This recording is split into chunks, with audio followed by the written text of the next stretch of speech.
morning, everybody. Jordan, how you doing today? A little bit chilly here in Ohio. We're in the negatives, but other than that, it's been a good morning. So Yeah, that's good. That's good. Welcome to Sunday Morning Tailgate right here on Variety Sports Network. We're super excited. It's divisional weekend. Divisional weekend. We already saw two really great. Well, I wouldn't say really great. Yeah, I guess the San Francisco Green Bay game was pretty good. Uh, the Houston Baltimore game ended up Baltimore ended up running away with it towards the end. But really quick, your thoughts on? We'll start with San Francisco Green Bay. Just come right out the gate. What's your thoughts on how that game went? Were you surprised on the way it ended and the way it finished? I wasn't surprised in how it ended per se, Mm-hmm. but damn, Green Bay came out punching, and Yeah, they made a statement. Green Bay is definitely going to be an appealing place to play and for free agents next year. But as for the game last night, I mean they should have by all accounts had it. yeah, Jordan Love showed kind of his inexperienced side, throwing crossbody, scrambling, first down. He had three other downs to play with, a mm-hmm. throw that really didn't need to be made. It wasn't a fourth down situation, even though probably every pass, under a minute left when you're down by three feels like a fourth down situation. But he just Right. tried to do too much with too much time left. They had two timeouts left on the clock. So I was kind of disappointed in the playmaking decision. But Green Bay as a unit, they really kind of exposed the 49ers. So 49ers, Brock Purdy is not the passer that everybody kind of puts him on that pedestal.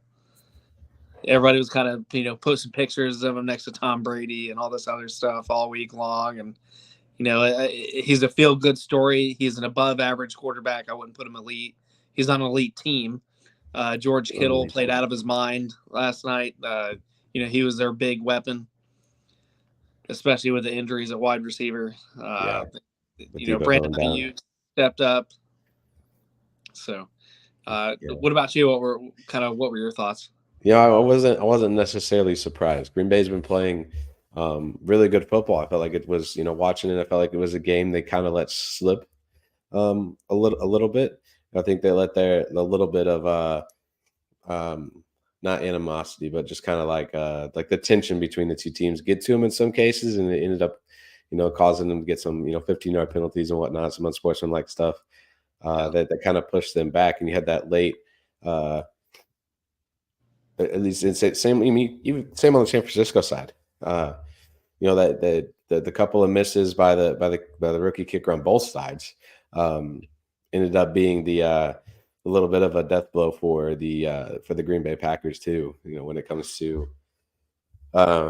possibly playing in an NFC Championship game. I mean, I can't believe he missed that kick in the third quarter. Yeah, Really, that was such a big blow. Procedure looked good. The snap was good. They did have some kind of the blitz and the rush kind of got through, but nothing to affect it like that. But that was whether that was the rain, wind, weather. I know there's some outside factors. I know it was cold rain kind of dumping on them at about a mid third quarter. It really picked up. Fourth quarter it was kind of torrential downpour. Mm-hmm. But that just kind of goes back to my thought on I personally would always want a veteran kicker, but I know you got to draft. I know you got to groom them somehow, but definitely a learning curve. Maybe something they'll address in free agency moving forward. But I mean, it's hard because it's they're both rookies, so this isn't a spot that they haven't been in before. So to have that kind of pressure and the weather, I'm sure that obviously doesn't help the case. To have the weather, to play a part in the game like it did. But at the same time, you got to make you want to be an NFL kicker, for sure NFL kicker that's going to have a long career. Those are the kind of kicks you're going to have to make. Yeah, and I kind of look at the Green Bay side of it. With him being a rookie and going there, all the analysts all year long are telling him, they're going to be 7-11, 8-9, maybe have a 9-win season. Some early predictions just kind of maybe win that team in the garbage. And when you're there and you're in camp, maybe he just kind of got the sense of it's kind of my learning year. Nobody thought you'd be relied upon to kick for the NFC Championship spot. So. Right. Yeah. Yeah, I mean, you got to give it to Jordan Love for the Oh, work this absolutely. year. Not necessarily the beginning of the year, but more towards the end of the year. Uh, he played pretty lights out. You know, unfortunately, that throw at the end of the game last night that put the nail in the coffin. It's one of those that just kind of makes you go like, damn. Very far. I Like, will say it's very far. It's very that just trying to do too much when you got a little bit of time because yeah. Favre was known for those late turns. As great as Favre is, and as great as Favre was when he was active with the Packers, he Hmm. had those late turnovers from trying to be final time heroics. Yeah. So some of Yeah. them were going to pan out, and that just wasn't it. But their Green Bay's run game, I will say, if anything, Good. that was a surprise last night to me was that the first time the 49ers gave up a 100-yard rusher all Yeah. season long and even in the postseason. So I will say Green Bay's offensive line really need to tip our hats to them because they did a really proficient job on Mhm. getting the run game going. I believe they had over 140 yards on the ground as a team. Over 100 yards is their leading back. That a lot of great things from that last night. Kept kind of pressure off Jordan Love, especially in early downs. They were able to kind of close the gap.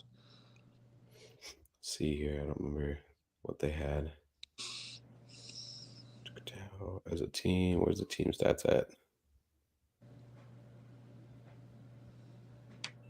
There's no team. There's got to be team stats. I mean, Aaron Jones had 108 yards rushing Yeah, himself, Aaron Jones was so it's tough. Romeo Dobbs had 83 receiving yards. Jalen Reed had 35. One surprise is they aren't using Christian Watson as much. I feel like he was a missing piece in last night's game, I definitely feel like he didn't show up on tape, but if you kind of break it down, he was double covered all night. They which they is expected. Yeah, back over to him. The safety was often kind of shadowing him when they put him in motion, so they try to get the other guys involved, and yeah. not enough, not enough guys stepped up to be that role player. Maybe they'll address that in off season via draft or Yeah. especially Yeah. free agency. There's a frenzy of wide receivers going on. Bring Devontae Adams back. Bring Devontae Adams back. I think I don't know. Antonio Pierce might have something to say about that over in Uh, over in that'd be Vegas. something. I think T. Higgins would be a good fit though. There. I think you should never remember those words again. Yeah. Oh Be boy. But sad to no. see T. Higgins go, but that's a conversation for another show, definitely. Yeah. uh, so San Francisco again advances to the NFC Championship game for like the sixth time in 7 years or some ridiculous number. Fifth time in 7 years. Yes, sir. Yeah, that's nuts. That's impressive, but they got to. I feel like they're at a point where they got to get to the Super Bowl and they have to. They have to at least make an appearance in the Super Bowl. I don't know if they've done it one time against They've Kansas done City, right? they've done it one time Yeah, under cap yeah, in recent memory, anyways. right. It's a make or break kind of thing. I think it's starting to get to that point. Like you might have all these great NFC Championship teams, but you don't have a Super Bowl team. Yeah, they kind of remind me of the Bills about probably in the 80s, 90s era. Yeah, So yeah. All right. Well, let's move on a little bit of Houston, Baltimore talk before we talk about today's games for a minute or two. Uh, Houston just didn't have enough to close it out in the second half. It was 10-10 at halftime. It kind of got away from Houston in that fourth quarter. What's your thoughts on the I, way that I game went? I would almost say all game. Houston couldn't get out of their way. Yeah. Houston pre-snap penalty after pre-snap penalty after pre-snap penalty. It just unbelievable. I believe they had 10 total penalties this game. You don't win games that way. They constantly put themselves behind the sticks. Yeah. The tackles didn't look like they were on the same page as the guards. A lot of protection issues. Just a lot of boneheaded stuff too, like coming down the field and make a block in the back when it had nothing to Right. do with the play. a lot of uncharacteristic mistakes on one of the least penalized teams in the league. I believe they were like third overall on least penalties. Yeah. And especially the week prior to that against Cleveland, they only had 3 penalties total in 4 quarters. So it's really to see them jump up to 5 before halftime was just kind of off the map. That's not their coaching style. That's not that's not something in the locker room that's been an issue. Maybe the lights got too bright. We kind of go back and forth all day on that, but they didn't have enough juice either. You could definitely missing Tank, Yeah. missing Noah Brown. You could definitely see, not that Brown was a huge thing, but Brown had 400 to 500 yards moderately going into Mhm. yesterday. So I felt like Stroud didn't have a lot of weapons, and Yeah. some of the things that they did shoot themselves in the foot again. A lot of key drops. There were a lot of third down drops, especially in the second and third quarter when they were trying to hang on and get by. And you can't do that. It's playoff. It's do or die. It's go win or go home. And to see the drops from their tight end and some of the other receivers that make plays in, and Yeah. just on and on. I mean, definitely give your hats off to Baltimore, as much as it pains me to say it. I'm a professional. You give credit where credit is due. Right. Did a fantastic job getting to CJ Stroud all night, making him uncomfortable. The sack column doesn't really show up, but they definitely made a lot of tackles for losses, and to me, that's just as good as a sack. The Yeah. screen didn't really work; they exposed it. They kind of shut down the middle of the field. They made Stroud run for his life, made him uncomfortable. They absolutely shut down Houston's run game.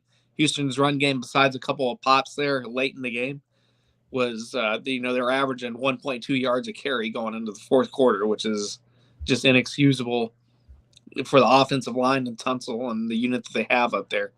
I think they're Mhm. one of the top 5 in spending on offensive line, so it was kind of eye popping to see that not translate into field play in this game. So Yeah. definitely has off to Baltimore. They shortened the game. Baltimore had a lot of long drives. Kept time of possession, kept Houston's defense out there to wear them down and just wail on them, especially in the fourth quarter. I didn't agree with them kicking a field goal and they were already up fucking like 20 points, 21 points. That's kind of a hardball thing. So, never truly understood that, but maybe he had the over under and the wrong person money or what. I don't know that. I think that was betting class, especially in a betting play. is ruining the NFL. So I do think it's ruined it one way or the other. Conspiracy theory or not, it definitely hasn't been good for the game here. Yeah. So Yeah. We won't talk about that. It's a whole different thing. We won't get into all that. No, I agree for the most part that the Houston's penalty trouble got them. It was really what got them eliminated.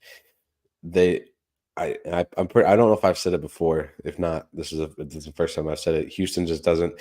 They're a good team in the AFC South. They're a good team in the AFC South. They're not necessarily ready to play teams that can do what Baltimore can do. And I think we saw that yesterday. I mean, it's Lamar Jackson and 100 rushing yards and over 100 passing yards too, 2 touchdowns, one passing touchdown too. Uh, so I mean, I it's wouldn't say tough for a that. team to They had a winning record against the AFC North. right. So they're necessarily ready. They showed Baltimore what's up. They've showed Cleveland what's up multiple times this season. So they Yeah, definitely. I definitely wouldn't say they're not ready. They're a team that overexcelled. A lot yeah, of people, kind of that Green Bay thought. A lot of people going into the season, they didn't even have them in the playoff conversation. They're like rookie head coach, rookie coordinator, rookie yeah. There's quarter. no way. They're just they just came off extremely high draft picks. Hmm. Uh, really didn't have them in that conversation. Jacksonville had a complete meltdown. Yeah, Uh, yeah, the Colts couldn't finish it when the going got tough. Gardner Minshew couldn't handle it. And CJ Stroud, 5 turnovers in the regular season, that definitely excelled him into some big time wins. So hmm I think give him another draft, give him some key free agency. I think they'll be a force to be reckoned with for the AFC North. AFC South, I think they're going to dominate. Titans are going to be rebuilding. Mhm. Jackson of a mess. Maybe the Colts will blow back up and rebuild. We'll see. But Oh, I don't think that's gonna happen. They got Anthony Richardson still. yeah, the guy Anthony Richardson, but the around him that we didn't get to really see, and Gardner Minshew brought him a lot of game wins. So that front Right. office had a lot of decisions to make moving Yeah. forward. Yeah. We'll get all that to when preview shows for the team preview shows come back around. Uh later, I guess later this year. I almost said later next year, later this year. It's gonna be fun to talk about all that kind of stuff too later on. But I mean, yeah, I see your point. Houston, they're just I shouldn't have said that they're not ready for this moment yet. No, Is they're probably what I should have said. a big time moment, and they definitely had to. D'Amico Ryan's definitely adjusted a lot. They blitzed Yeah. 7% of the time last night. Uh, their average blitzes in the mid 30s to 40 per game, so they knew who they were playing. They just when Baltimore consumes a time of possession like that defense was gassed. Yeah. You're not gonna win the game like that. King was extremely tired. They started getting injuries in the secondary, and just being out there time and time again. And hats off to Baltimore, their offensive line, their game plan. Using a 300-pound fullback, which is a glorified tackle. I mean, Yeah. they did a lot of things right. So Yeah. Yeah. That's fair. That's fair. We'll get that. And let's talk about today's games. We got the Lions and the Bucks, and then the Chiefs and the Bills. The Lions and Bucks are the first game up today. Uh, this game has a little bit of there's not as much storyline as last week with the Rams and the Bucks, but you got Jared Goff against Baker Mayfield.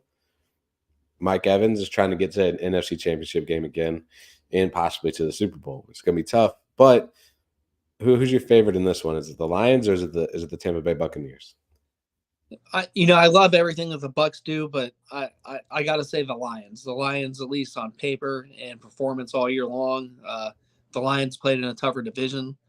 The Lions had the tougher schedule of the two, and the Lions have a better backfield. The Lions have a run game that the Buccaneers finished 32nd in run in a regular season.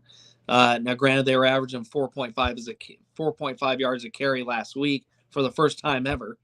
So we'll see if that trick can translate to the Lions, but the Lions just have too much. The receiving core, the running backs, Montgomery and company. Goff doesn't really turn the ball over like Baker does. Right. Defense has more of a pass rush. Their linebacking unit is top 10 in the league. So I say the Lions. I think it's going to be an entertaining game. I think you're going to kind of see a repeat of the Texans game last night. You're going to see a close game going into halftime, but the Lions are just going to bring it and just whale that weight on them over and over and over. And you're going to see that translate into some big time points because the Lions love to do play action and screens. They love getting the tight end involved in the middle of the field, and the Buccaneers secondary just doesn't have enough to stop it. So definitely give me the Lions by 10. I definitely think that it's a scoring affair, but the Lions are going to run away with this one. That's fair. I agree. I think the Lions will end up walking away with this one at the end of the game. It's gonna I think it'll be a close game in the first quarter, maybe going into the second half, but at some point I think the Lions walk away with a win here. Definitely. What about the other games? So the Chiefs and Bills is probably the game of the weekend. Kansas City's first road playoff game in quite a bit. Taking on. I think it's the first road playoff game out of the Mahomes era. So. Yeah. It's pretty much all his games I think all of his games have been at home outside of the Super Bowl games that he's been in. So, who's your favorite here? I still think the Kansas City Chiefs figured things out. They're gonna game plan for this Buffalo team, and I hate to say it also, but I think they're gonna walk away and get out of Buffalo with a win. I disagree. I disagree wholeheartedly and respectfully. I say the Bills have got this. The Bills are the hotter team going in. The Bills have been clicking on all cylinders for the last 3 to 4 games of the regular season. They're figuring things out. The locker room looks lighter. Everybody looks like they're having fun for the first time in a while because Diggs is if you're not winning, he's not happy. And Diggs looks extremely happy. Josh Allen. He's still making those turnovers. He's had a couple games where they've won, and It's been iffy, but he's playing on a Superman level right now, and they kind of remind me of the Giants' first run to the Super Bowl under the Eli Manning era. They're getting hot at the right time, and Right. right now, I said it a couple weeks ago actually on this show, and I said if they get hot, nobody's going to want to play them, That's and fair. they are a scary, scary team. And the pass rush for the Bills is finally starting to show up on tape. Von Miller's been dealing with the surgery and coming back, and he's looked like a skeleton of himself. Now he looks more comfortable. The supporting cast is getting to the quarterback. The secondary kind of looks like it together. Poyer is playing one of the best seasons of his life right now. He kind of leads that secondary in tackles, and you can't ask for much more than that. They're definitely motivated. There's definitely a timestamp on it too. Just kind of Lamar had that question: can you get past that round? Can you get past that round? Well, that question has been with Josh Allen and that entire coaching staff all Yeah. year. So I think the pressure cooker is on the Bills, and I think the Bills are going to take that next step because the Chiefs they played a deflated Miami team, a Miami team that didn't really look like they were in sync. Miami team that's been struggling all year has only beat one team that was over 500. That's fair. Where the Bills is a completely different story. They're here to win it. They're here to play. They have the more intensity.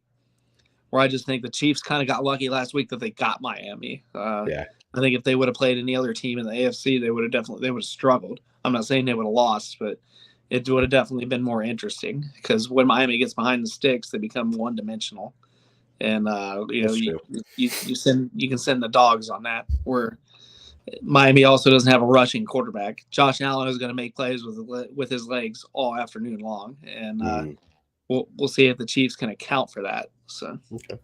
I say give me the Chiefs give me the Bills by 3. I don't think the Chiefs get out of this one. Okay. I think that's a fair fair thoughts and fair score. I think it's gonna be a closer game than a lot of us think it's going to be. We'll move on past today's games. Move on past the NFC Championship games, past the Super Bowl. Looking at next year's Hard Knocks teams. Obviously, this is one of NFL's outside little things that they do with HBO. No team has volunteered yet to be the Hard Knocks team for next season. If no team volunteers, it's going to come down to the Bears, the Broncos, or the Saints. Which one of those three would be kind of like your ideal team to see in Hard Knocks? I think it'd be interesting to see Chicago if they end up drafting Caleb Williams. I think it's Chicago both ways because if they keep Justin Fields, they're going to have to, at least on tape and in a show, they're going to have to continue to justify that.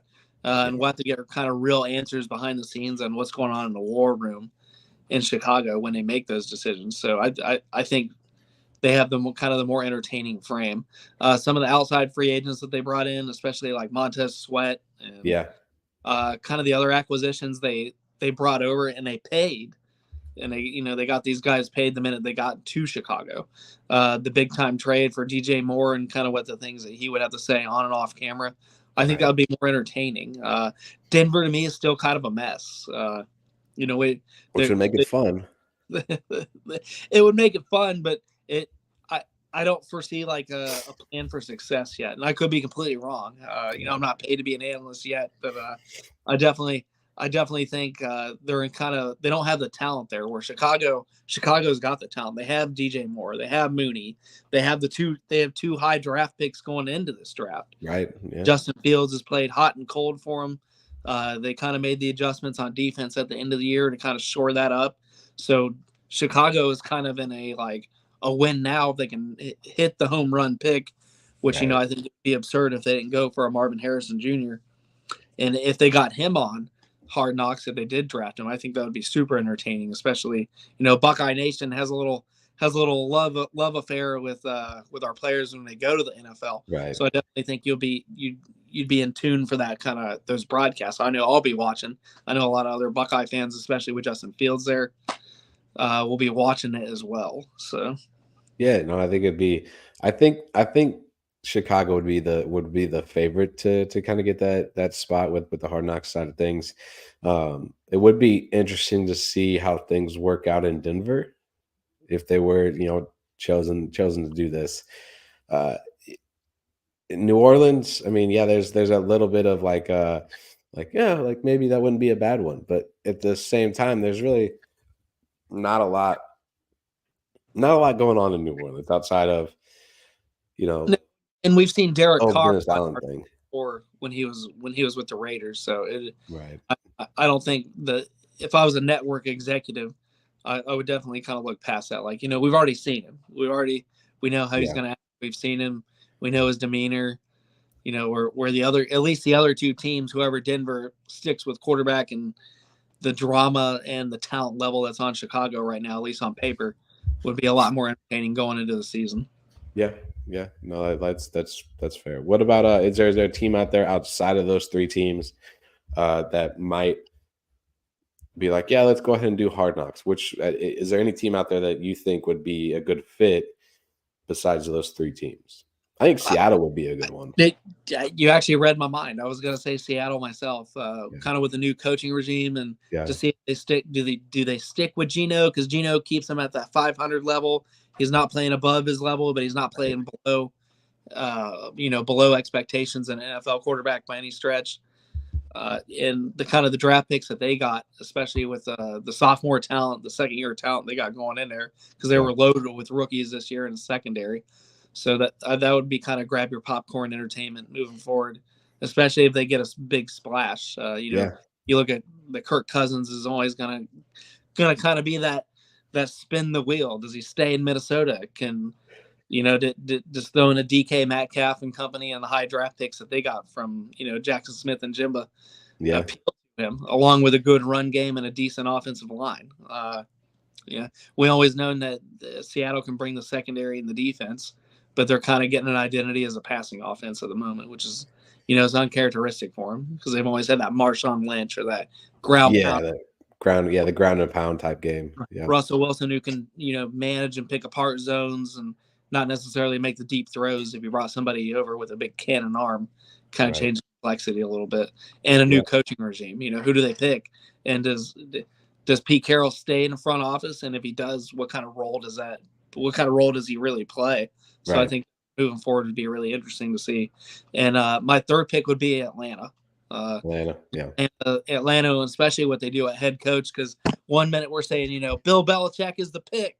The next minute we're giving a second interview to Harbaugh. So I mean, there's a lot of complexity over in Atlanta, and who do they go with? They're in the Kirk Cousins kind of sweepstakes as well.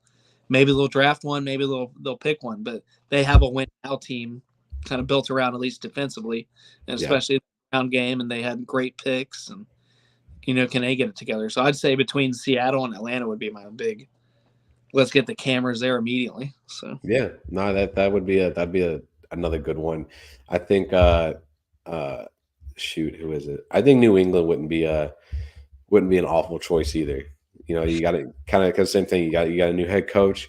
It sounds like they're sticking with Mac Jones. Doesn't sound like they're going to quite give up on him yet. That story that came out about them being traded and whatnot, getting rid of him. That's surprising to me because everybody for a while, and myself included, I'm guilty. We thought Bill Belichick was kind of making a boneheaded decision on keeping Mac Jones going into the season. I honestly, would they have done better if they listened to Bill? I mean, that's kind of something to think about. I wouldn't spend too much time, but you can definitely see that's probably where the animosity started between Robert Kraft, the ownership, and Bill Belichick, especially week in and week out. He's coaching uninspired football with a guy he doesn't want to be there. Right. So definitely some juicy drama kind of coming out of the front office from the Patriots. But I think the Patriots have been overexposed over the last decade because they have won so much. So if I was an HBO/Max executive, they wouldn't be my first choice just because they've had the exposure. They've been on the Hulu series with Tom Brady about winning the rings, kind of translated a little bit of a Disney series too. So they've kind of already been on the board for me if I was looking at it from a rating standpoint, or kind of want to watch an organization that they know way too much about in the last decade or so. To me, it'd be kind of boring, But what do I know? Yeah, I mean, that's fair. I think Chicago is number one. If I had a list, Chicago's number one. Two would be Seattle, and I think three would be for me. It'd be New England, just because of the change that New England's getting ready to go through. It's the first head coach they've had in what 17 years, 19 years, something like that. Um, Plus, I don't know if you've heard this yet, but I know Wes Welker was interviewed for the offensive coordinator job in New England. Uh, or reportedly interviewed for the head coach or the offensive coordinator job in New England. So to see some of those kind of guys, you get Jerod Mayo, Wes Welker, all those kind of guys in the room, be interesting to hear their thoughts. It would be, without Bill Belichick. I'm not saying Bill Belichick ever censored him, but Bill Belichick had a demeanor and had an expectation on what they were going to say to the media and what they weren't. The Patriots were very in-house, very keep quiet. We take care of our own business. Not a lot of media exposure during the regular season kind of ordeal. So it would be kind of. I'm not saying he ever had a leash on him, but without Bill Belichick's, I don't even know how to put structure there. It'd be kind of interested to see what they would say when the cameras start rolling and the lights are on for the interviews. But let me ask you this: Do you think that's the best kind of thought going forward, or do you think Robert Kraft is just kind of living in the paradise years of New England? Because you look at Wes Welker and the head coach that they've hired and the people all former players. Yeah, is he living in the past, or do you think this is actually going to pan out for something? I think it could. I think it could work out. I think it's just going to take a little. They're going to have to be patient. They're going to have to give. They're going to have to give him some time to kind of get things figured out and whatnot, because it's his team now. It's not Bill's team. Right. You're looking at a whole new mindset for the New England Patriots and what Jerod Mayo is going to bring to that team. So, I know he's been there for a couple of years. He's been there 3 years before he's kind of got got pushed into not pushed into the role, but kind of already delegated some of the things that that the Patriots were doing. Definitely groomed them for the, because how fast the hiring was. They had no question on who they were going to. Right. It was definitely going to be internal from the get-go. Mm-hmm. Yeah, that's fair. I think they'll be fine once they get it figured out. Same thing with Vegas. I think Vegas is going to be the same way. You're going to have to give Antonio Pierce a year or two to get it really going on, not jump the gun on firing him, get rid of him because you're 6-10 or 7-9 at the end of the season. Give him some time, let him build stuff there. I think they'll be fine. I think Vegas is going to be a surprise. I think they're going to kind of be the Texans of next year. I think they're going to over succeed in a lot of areas, especially coming out that Max Crosby was always playing with a full on knee injury. Right. The fact that he had to turn it around when they were so down already and didn't want to play for McDaniels. And getting the quarterback situation, kind of fixed there, because I don't think you're going to see anybody on the roster. So definitely on. Yeah, no, that's fair. Those are all the topics. I have one more thing, and it's you're gonna like it's gonna be something I'm gonna try to do every week if we can get to it. But it's on this day in NFL history. I want to see if we can get this right. So, on this day, NFL history, 2 teams advanced to the Super Bowl in 2007. Do you know which 2 teams these were? 07. If you're watching along and you know the answers, go ahead and throw them in the comments. Let's see if you can get this. Again, 2 teams, 2007, AFC, NFC champion in 2007. Which 2 teams were those? 2007.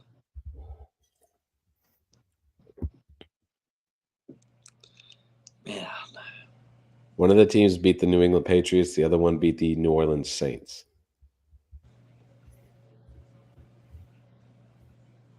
'07. Was it the Colts in Chicago? It was the Colts. It was the Indianapolis Colts and the Chicago Bears. Yep. Yeah, Devin Hester one. Yep. Kickoff return craziness, and that's the year that pissed me off because Kyle Orton took. and then they announced Rex Grossman would start the Super Bowl game, and Yeah. you could tell that was Lovie Smith's only big mistake in Chicago. Yeah. So, Yeah. That's the correct answer is the Chicago Bears and the Indianapolis Colts. There was also another one. Um, there was two championship game weekends on that would have been played today. The other one was back in 2018. Um, because that one's not necessarily as hard, I would say. But it was the New England Patriots beating Jacksonville Jaguars and the Philadelphia Eagles mollywomping the Minnesota Vikings 38-7. So that was that was a Minnesota miracle that year, right? That was when they yeah, had Chris yeah, Carter. against New Orleans.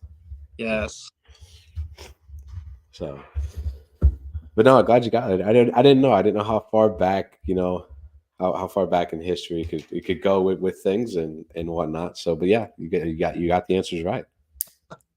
But you'll be shocking. The later years, I would probably struggle with. I spent so much time overseas and Right. traveling around the Marine Corps. But '07, I was just about to start my Marine Corps career, so that was that time frame that Right. I was glued to the TV. I was in high school, so Yeah. had I had this thing called free time that I don't as an adult now. So Right. Yeah, understand that. But no, hey, yeah, I appreciate you coming off for another episode of Sunday morning tailgate right here on Variety Sports Network. You know what to do. You always, make sure you hit that subscribe button. Check out all the other great content we have. Talking the Gridirons coming up later tonight. yeah, Plus the preview show of the Bills Chiefs around halftime of today's Lions Bucs game. So be on the lookout for that as well. And we'll catch you next time right here on the Variety Sports Network.